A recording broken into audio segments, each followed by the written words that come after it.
Now, mechanism of or transport of sodium and other solutes across the late proximal tubule.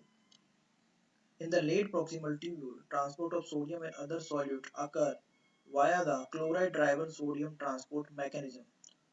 What is this chloride-driven sodium transport mechanism? Let's see.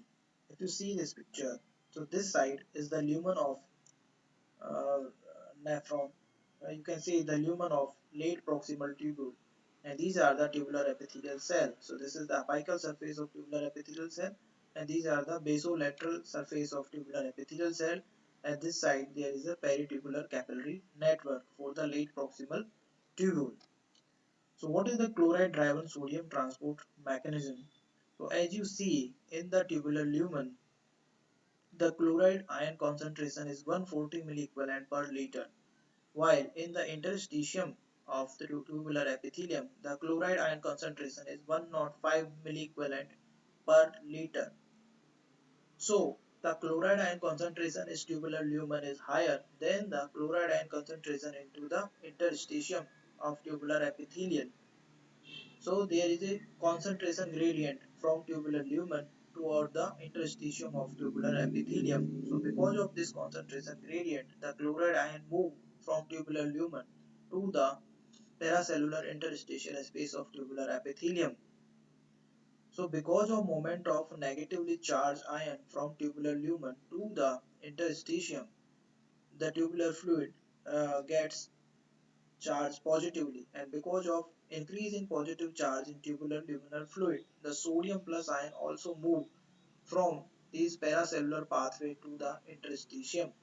So because of driving force of chloride ion from tubular lumen to the interstitium, sodium ion gets moved toward the interstitium. That is called as chloride driven sodium transport mechanism.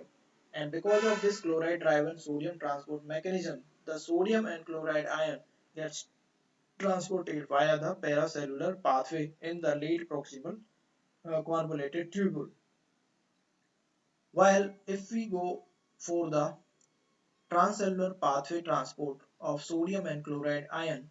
So here the sodium ion transport occur with the help of sodium hydrogen antiport system and chloride anion or chloride formate antiport system.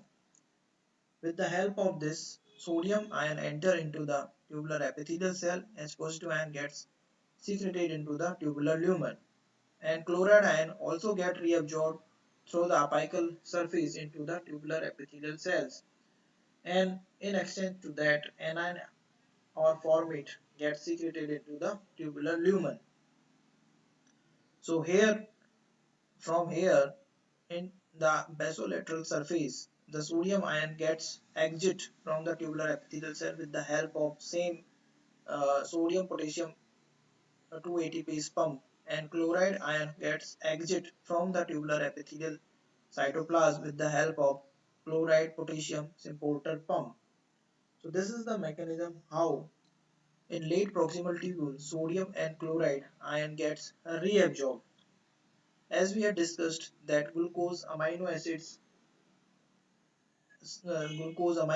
lactate, all these organic solutes gets reabsorbed completely in early part of proximal tubule. So here in the late part of proximal tubules, there is very minute amount or there is no amount of glucose amino acids in the lumen.